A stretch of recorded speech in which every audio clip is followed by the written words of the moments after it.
Hey math kids, today we're going to talk about geometric theorems and definitions. And the first thing we're going to talk about is complementary angles.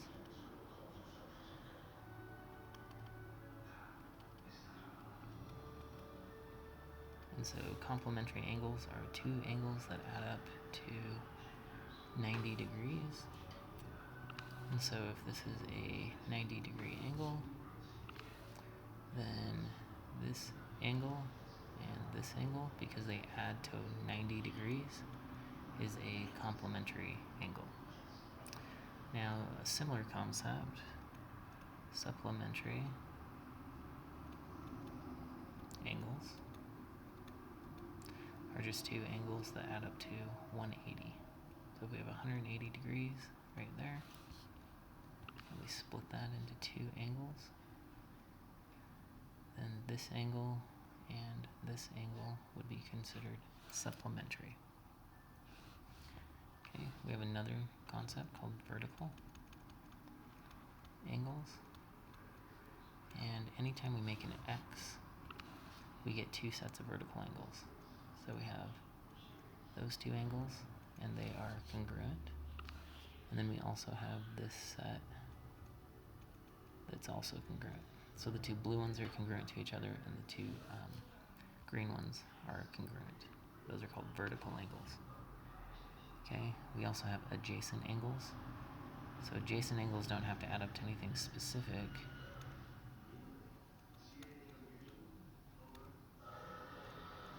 They just have to be two angles that are next to each other. So this one and this one would be adjacent. Okay, and then the concept of parallel lines. The notation looks like that. So it's two lines that have the same slope where they never intersect. We have another situation called parallel lines cut by a transversal. And if we label these angles like that, we know that 1 and 4 are congruent.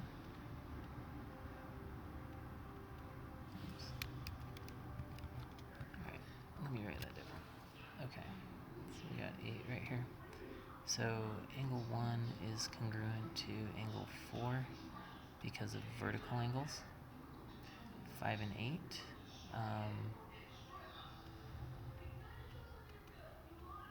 are also vertical angles because they're across an X. We have another concept called corresponding angles. So angle 1 and angle 5, because they're in the same place on this parallel lines cut by a transversal, they are they're congruent as well. So angle 1 is congruent to angle 5 and its corresponding angles. Okay. Now we have some other concepts. So we're going to do alternate interior angles. So those two are congruent.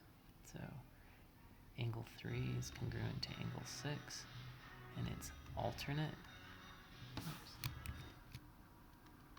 interior angles. What that means, alternate means we're on different sides of the transversal, which is this line, and interior means we're inside of the parallel lines. Okay, 4 and 5 are also alternate interior angles. Now, if we look at 2 and 7, so angle 2 is congruent to angle 7 because it's alternate exterior angles. So what that means, they're on different sides of the transversal. So this one's on the right, this one's on the left, and then we're on the outside or the exterior of the parallel lines.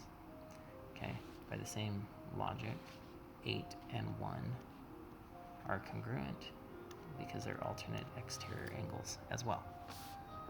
Okay. Now, we're going to talk about triangle congruence theorems. So we have the side, side, side. We have angle, side, angle. We have side angle side, and then we have side angle angle. So just a visualization of this. If we have two triangles, and if they have three sides that are congruent, then everything in the triangle is congruent. So all these angles and everything are congruent. Angle side angle, once again, we have two. So if we have an angle, and then a side, and then an angle that's all congruent, then we can say that everything else, so these two sides, this angle, everything is congruent. Okay, side angle side. So that's side, angle, side. It's important that when you do these, you go in order. So I can't go side, angle, side right there. That doesn't make sense. Okay, once again, everything's congruent if those three things are congruent.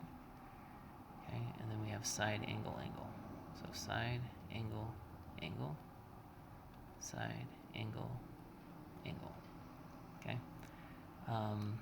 There's also a hypotenuse leg theorem for right triangles. So if we have two right triangles, if we know that this and this are congruent, then we can say that those are also congruent.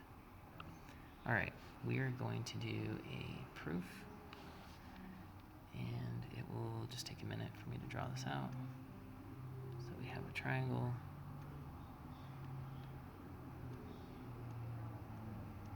It's J, A, N, and then K, and we're given that those are congruent. So given JK is congruent to NK, and then A is midpoint of JN. Okay, and then we need to prove that triangle JAK is congruent to triangle NAK. All right, so what we're going to do, we're going to do a two-column proof. So we're going to say reason, or whoops, not that. We want to say statement and reason.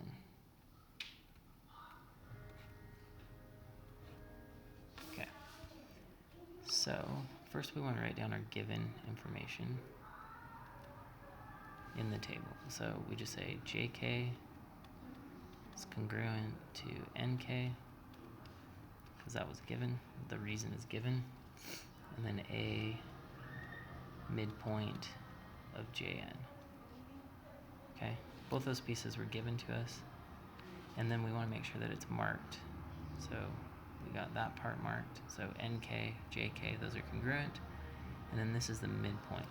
Now because that's the midpoint, we know that this is congruent to this by definition of midpoint. So we're going to say JA and NA. JA is congruent to NA. And the reason is definition of midpoint. Okay? Right now we have a side and a side. So if we can get one more side, we can use the SSS theorem. So AK is congruent to AK. That might seem kind of silly to state because it's so obvious. But if we say something is congruent to itself, then that is the reflexive property. And now we have side, side, side. And so we can state the final proof. Triangle JAK is congruent to triangle NAK. And the reason is side, side, side. Okay, so we proved that these two triangles are congruent. So this one and this one. Okay. It's kind of hard to go through all the proofs, and you just got to get a feel for it. So if you need additional help with this, please come to Math Lab. Until then, calculator.